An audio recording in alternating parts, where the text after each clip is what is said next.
굉장히 좀 구식이 되어버리고 별로 재미없는 얘기가 되어버렸습니다. 가장 좋은 부모상은 뭐 친구와 같은 부모 이런 얘기를 많이 하잖아요. 자녀들이 부모랑 격이 없이 대화할 수 있는 친구 같은 아빠, 친구 같은 엄마 그런 표현들을 우리 젊은 세대들이 좋아합니다. 저는 좋다고 생각합니다. 과거에 우리 어른들이 경험했고 배웠던 문화는 권위적인 문화였고 권위적인 교육이었습니다. 그러다 보니 자녀들을 대하는 방식도 부모들의 마음과는 달리 겉으로는 권위적으로 표현되는 부분이 없지 않아 많았다고 저도 생각을 합니다. 그러나 그것이 우리 부모님들의 마음과 중심의 전부라고 생각했다면 그것은 우리 자녀 세대의 오해입니다. 언젠가 제가 여러분들에게 소개했던 아버지의 눈물이라고 하는 시를 저는 읽을 때마다 가슴이 아파요. 아버지들이 웃지 않습니다. 아버지들이 잘 울지 않습니다. 기쁜 일이 없어서 웃지 않는 것이 아니라 마음이 아프지 않아서 울지 않는 것이 아니라 아버지라고 하는 무거운 삶의 무게 때문에 차마 웃지 못하고 울지 못해서 그래서 아버지들의 뭐 울음의 농도는 어머니들의 울음의 농도의 한 10배나 더 진하다. 우리 어머니들에겐 죄송하지만 이해가 되는 거예요. 이해가. 그래서 우리 부모님들하고는 참 친구 같은 엄마, 친구 같은 아빠면 좋겠다. 저는 충분히 이해합니다. 그러나 친구 같은 아빠와 친구 같은 엄마라 할지라도 그분들은 우리가 공경해야 할 우리의 부모입니다. 그분들이 우리에게 무엇을 얼마나 남겨줬고 그분들이 우리의 삶을 얼마나 윤택하게 성공적으로 이끌어줬는지의 여부와 상관없이 그분들은 우리가 공경해야 하는 우리 부모님이고 우리 삶의 근본이고 뿌리입니다.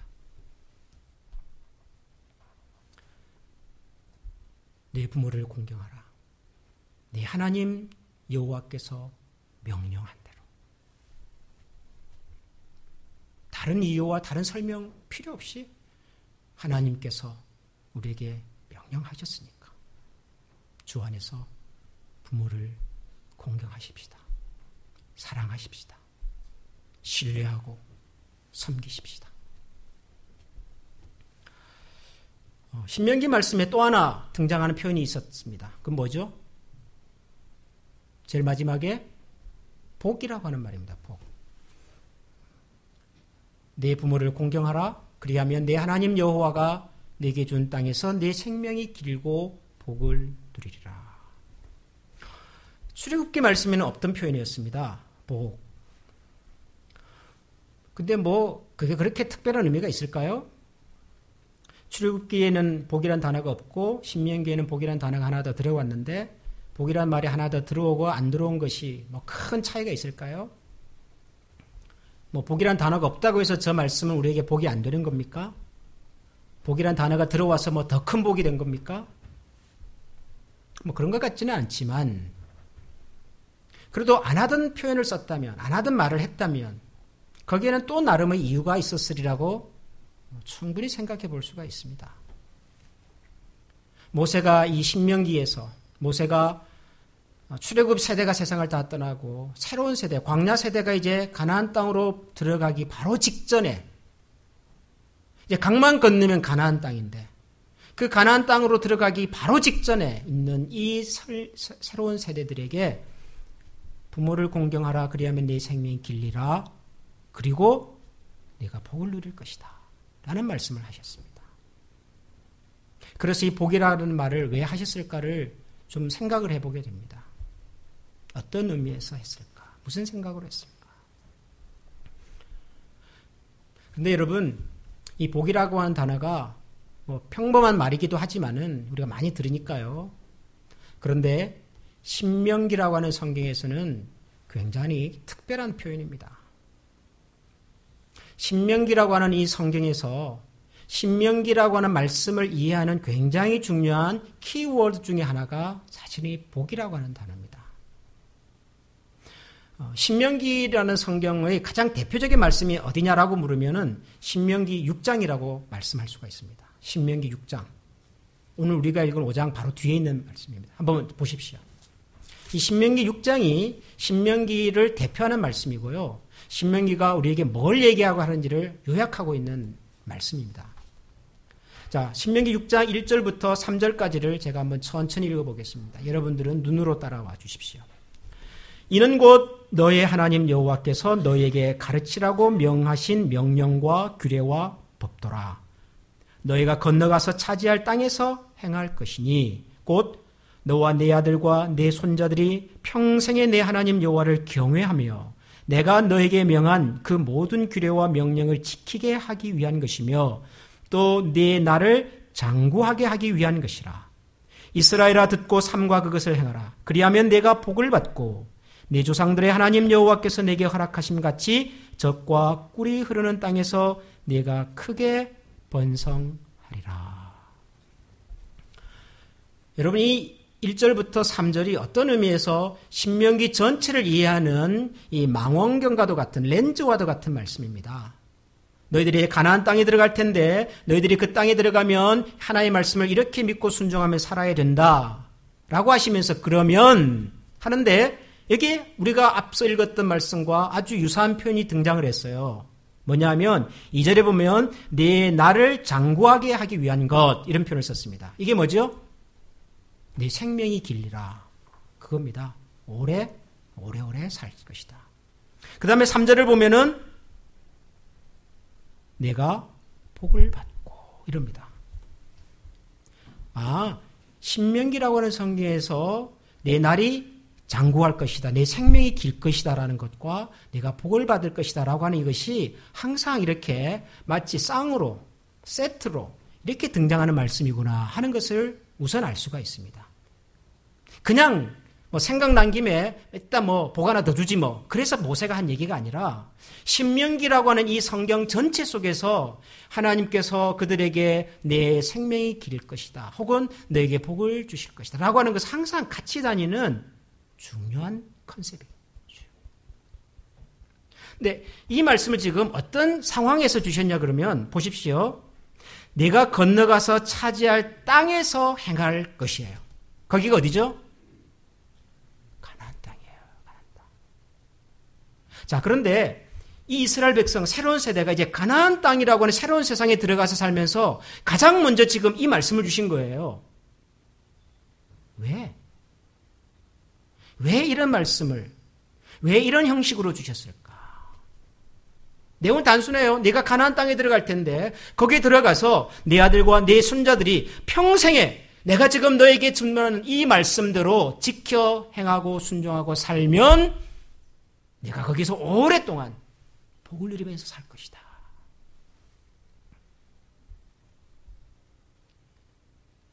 가나안 땅이 어떤 곳이길래, 가나안 땅이라는 세상이 어떤 세상이길래 하나님께서 지금 이 시점에 이런 말씀을 하셨을까? 그걸 좀 생각을 해봐야 돼요. 여러분, 우리가 구약 성경을 읽거나 배울 때 가나안 얘기를 참 많이 듣습니다. 그렇죠? 가나안 땅, 가나안 족속, 여호수아가 강을 건너서 여리고성에서 전쟁을 하고 그런 얘기들을 많이 듣잖아요. 가나안 땅. 여러분들이 구약 성경에서 가나안이라고 하는 말을 들을 때, 가나안 땅, 가나안 족속, 가나안 민족 이런 말을 들을 때 여러분 머릿속에 어떤 그림이 연상이 되세요? 가나안 민족 그럼 여러분 어떤 그림이 연상이 되세요? 신앙생활을 좀 오래 하셔서 구약 성경을 읽고 이 표현들이 익숙한 분들에게 가나안 땅 그럼 아마도 이런 분들일 거예요. 굉장히 거칠고, 그죠? 가나안 땅에서 야만인들, 굉장히 좀 미개하고, 자기들이 무슨 제사를 지내는데 사람을 잡아서 제사를 드렸다 그러고요. 바알을 숭배, 바알은 소거든요, 소. 소를 섬기는 아주 그 미개한 그런 우상의 아주 그런 것에 그냥 이렇게 빠져 있는, 만연해 있는. 마치 오래전 서양 사람들이 배 타고 이 아메리카와 아프리카를 여행하다가 그 땅에 가보니까 거기에는 원주민들이 살고 있었는데 마치 그들의 눈에 비쳤던 원주민들은 이렇게 보지 않았을까요? 자기들의 관점에서 보면 아주 문명화되어 있지 않고 아주 좀 미개해 보이고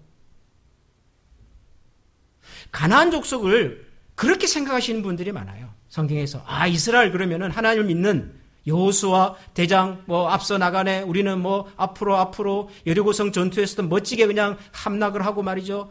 그 이후에 모든 전쟁에 승승장구하고 그러니까 이스라엘은 굉장히 잘 갖추어진 민족, 질서 정연한 민족, 굉장히 이렇게 현대화된 민족이라고 생각을 하고 가나안은 굉장히 거칠고 야만스럽고 미개하고 그렇게 우리가 생각을 하는데 죄송하지만 정반대입니다. 정반대. 왜 정반대인 줄 아세요? 여러분 가나안은요 그 시대에 가나안은 그 근동 지역에서 가장 앞서가는 문명 사회였어요. 가나안은 뭘 가지고 알 수 있냐 그러면 여러분 여리고성 전투하지요. 여리고성이 무너지지요. 여리고성이 무너지기 전에 등장하는 분들이 한 분 또 계시잖아요. 유명한 여자분 한 분 계시잖아요. 여러분 기억나세요? 라합이라고 하는 분. 그분이 성벽에 살았답니다. 성벽에. 다른 걸 다 떠나서 성벽이 얼마나 크고 튼튼했으면 성벽에다가 사람이 집을 짓고 사냔 말이에요. 문헌에 의하면 여리고성의 성벽 위로는요 마차들이 지나갈 수 있었답니다. 실제로 바벨론이나 아시르나 그런 고대 문명의 그 흔적들을 쳐다보면 옛날인데 그 시절에 벌써 성 위로 마차가 지나갈 만큼 두터웠어요. 여리고성은 지금으로 따지면은요 무슨 시카고에 있는 무슨 빌딩이죠. 하여튼 지금은 이름도 자주 바뀌니까 그 빌딩이 시얼스 지금 윌리스인가 그 빌딩. 하여튼 미국을 대표하는 그런 아주 멋진 초고층 빌딩 같은 곳이었어요. 여리고는. 이스라엘 민족은요. 여러분 한번 상상을 해보세요. 40년 동안 광야에서 살았어요. 여러분 그런 사람을 딱 만나면 무슨 생각이 들겠어요? 이런 표현을 해서 죄송합니다만은 그냥 떼국물이 주르륵 꾀재재 해가지고 아니 광야에 무슨 수도시설이 있었겠어요? 무슨 화장실이 변변했겠어요? 거기서 무슨 옷을 제대로 만들어 입었겠냐고요. 40년을 그렇게 살았다니까 이스라엘이. 이해가 되세요? 상상이 되세요? 우리가 생각하는 것 정반대였어요. 가나안은 굉장히 앞선 사회였어요. 굉장히 문명화된 곳이었고요. 잘 살았습니다. 바알과 아세라를 섬기는 사람들이 농사 지었는데 얼마나 풍족하게 살았는지 몰라요. 반면에 이스라엘 사람들은 40년 동안 뭐 먹었어요? 건강에는 좋았을는지 모르지만 맨날 아침마다 하늘에서 내리는 만나 부스러기 먹고 어쩌다가 고기 생각나면 메추라기 좀 보내주시고 그렇게 40년 보냈다고요. 이스라엘이. 요단을 건너면 가나안입니다. 여러분이 40년 동안 아버지 엄마 손잡고 광야 생활하다가 드디어 요단강 앞에 섰습니다. 건너면 가나안이에요. 가나안 어떤 곳이라고요? 가장 문명화된 사회예요. 여러분 같으면 무슨 생각하시겠습니까? 야, 저 동네에 가서 어떻게 살지? 어떻게 견디지? 뭐 먹고 살지? 저 동네 사람들이 우리를 얼마나 초라하게 볼까? 우리 아이들이 미국에 와가지고 학교에서 왕따는 당하지 않을까? 나같이 얼굴은 노랗고 키는 작고 눈은 아래 위로보다는 옆으로가 더 긴 이런 사람들을 볼 때 이 동네 사람들은 도대체 나를 뭐라고 생각할까? 그 느낌 아시죠? 사실은 이스라엘 백성들이 가나안에 들어가기 전에 그런 수준이었다고요. 힘이 있습니까? 이스라엘이? 뭘 배웠어요? 뭘 가졌어요? 아무것도 가진 것이 없어요. 기가 죽었겠죠. 주눅이 들었겠죠. 불안했겠죠. 염려가 많았을 겁니다. 낯선 곳에 가족들 다 데리고 떠나는 아버지의 마음을 여러분 상상해 보세요. 그 사람들에게 주신 말씀이에요. 하나님께서. 뭐라고요? 여러분 그 느낌을 가지고 다시 한번 보세요. 6장을. 이는 곧 너의 하나님 여호와께서 너에게 가르치라고 명하신 명령과 규례와 법도라. 너희가 건너가서 차지할 땅에서 행할 것이니 곧 너와 네 아들과 네 자손들이 평생에 네 하나님 여호와를 경외하며 내가 너에게 명한 그 모든 규례와 명령을 지키게 하기 위한 것이며 또 네 나를 장구하게 하기 위한 것이라. 이스라엘아 듣고 삼가 그것을 행하라. 그리하면 네가 복을 받고 네 조상들의 하나님 여호와께서 내게 허락하심 같이 적과 꿀이 흐르는 땅에서 내가 크게 번성하리라. 여러분, 이게 그냥 하시는 말씀이 아니에요. 우리 아버지 어머니들이 처음에 미국 땅에 올 때 뭘 가지고 오셨어요? 뭐 돈을 얼마나 갖고 왔어요? 미국에 어떤 사람들이 우리를 초청해 줬어요? 별로 없었어요. 가진 것도 없었고 알아주는 사람도 없었고 이 땅에서 무슨 수로 우리 자녀들을 내가 양육하고 공부하고 내 가정을 내가 책임질 수 있을까? 여러분, 우리 부모 세대가 가졌던 그 불안과 염려는 지금 우리가 가지고 있는 마음하고는 상상할 수 없습니다. 왔어요. 그런데 그런 우리에게 하나님이 이렇게 말씀하시는 거예요. 네가 태평양을 건너올 때 네가 가진 것도 없고 너를 반겨주는 사람도 없고 너를 환영하는 사람이 없을지라도 내가 너에게 분부한 이 모든 명령을 가르쳐 너희 아들과 손자들에게 지키게 하라. 그래야면 네가 가는 곳이 어디가 되었든 뭐 뉴저지면 어떻고 뭐 LA면 어떻고 시카고면 어때요? 뭐 잘난 사람, 대단한 사람, 훌륭한 사람, 힘 있는 사람들이 버글버글하는 그런 정글과 같은 곳이 된다 할지라도 내가 너에게 명령하는 이 말씀을 가르쳐 지키고 너희 아들과 자손들에게 지켜 행하게 하면 내 날이 장구할 것이고 네가 거기서 복을 누리게 될 것이다.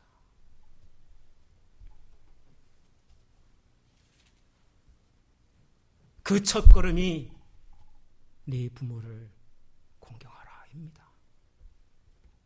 하나님을 공경하는 4가지의 원칙을 다 말씀하시고 난 다음에 그 다음에 제일 먼저 이 말씀하시는 거예요. 내 하나님 여호와께서 내게 명령한 대로 내 부모를 공경하라. 그리하면 하나님께서 너에게 준 땅에서 내가 길고 복을 누릴 것이다. 사랑하는 성도 여러분, 우리 자신과 우리 후손들이 하나님의 은혜와 복을 받아 살 수 있는 제일 쉽고 제일 중요한 비결은 바로 우리 자녀들에게 이 말씀을 가르치는 것입니다. 이제 우리 한국 사람들의 이민 역사도 100년이 넘어 이제 120년 뭐 그런다 그러잖아요. 2세, 3세들이 미국 사회 곳곳에 진출해서 아주 훌륭하게 역할을 잘하는 분들이 많습니다. 뭐 조셉 윤, 뭐 어릴 적에 이민 와서 그래도 미국을 대표하는 공무원이 되어서 참 멋지게 훌륭하게 일하고 있잖아요. 최근에 세상을 떠난 그 태권도 사범 그 마스터 뭐 리인가 하신 분 있잖아요. 여러분 기억하시죠? 옛날에 왜 이소룡하고 같이 뭐 이렇게 영화도 나오고 뭐 미국의 유명한 정치인들에게 태권도를 가르쳤다는 그분, 태권도 미국의 정신적인 스승, 이런 분들이 오셔가지고 참 뿌리를 많이 내려주셨고 그 후손들이 각 곳에서 이런 일들을 하고 계시잖아요. 좋습니다. 근데 저는 우리 자녀와 우리 후손들이 하나님을 공경하고 부모를 공경함으로써 하나님께서 이 미국 땅에서 이 이민 사회에서 그 누구보다도 하나님 주시는 은혜와 복을 누리면서 살아갈 수 있는 세대가 되기를 진심으로 축원하고 기도하고 싶습니다. 여러분, 우리 부모님들을 우리가 먼저 공경하고 또 부모 공경하는 모습을 우리 자녀들에게 가르치고 우리 자녀들이 그 모습을 보고 자라서 우리 교회와 우리 가정이 하나님께서 약속하신 이 말씀의 은혜와 복을 고스란히 받아 누릴 수 있는 그런 복된 삶이 되기를 주님 이름으로 축원합니다. 기도하겠습니다. 하나님 아버지 감사합니다. 정말 감사합니다. 저희들에게 이렇게 귀하고 헌신적이고 그리고 훌륭한 부모님들과 그리고 믿음의 어른들을 저희들에게 허락해 주셔서 감사합니다. 그분들의 눈물과 그분들의 기도와 그리고 그분들의 헌신에 비하면 저희들은 턱없이 부족하고 턱없이 죄송하고 그리고 송구스러울 뿐입니다. 하나님, 저들의 수고와 헌신을 사용하셔서 저희들에게 이토록 좋은 믿음의 터전을 만들어 주셨고 그리고 우리 자녀들에게는 이 낯선 땅에서 당당하게 살아갈 수 있는 그런 환경과 능력과 기회를 하나님께서 허락해 주신 줄 믿고 다시 한번 감사를 드립니다. 사랑하는 우리 부모님들과 어른들의 수고와 헌신을 주님께서 꼭 기억해 주시고 그 수고와 헌신이 외로운 헌신과 외로운 수고가 되지 않도록 하나님 도우시며 자녀된 저희들의 마음을 주님께서 사로잡으셔서 부모와 또 자녀와 그들의 후손이 함께 하나님 은혜와 복을 누리는 귀한 믿음의 공동체가 되게 하여 주옵소서. 우리 주 예수 그리스도 이름으로 기도합니다. 아멘. 우리 다 같이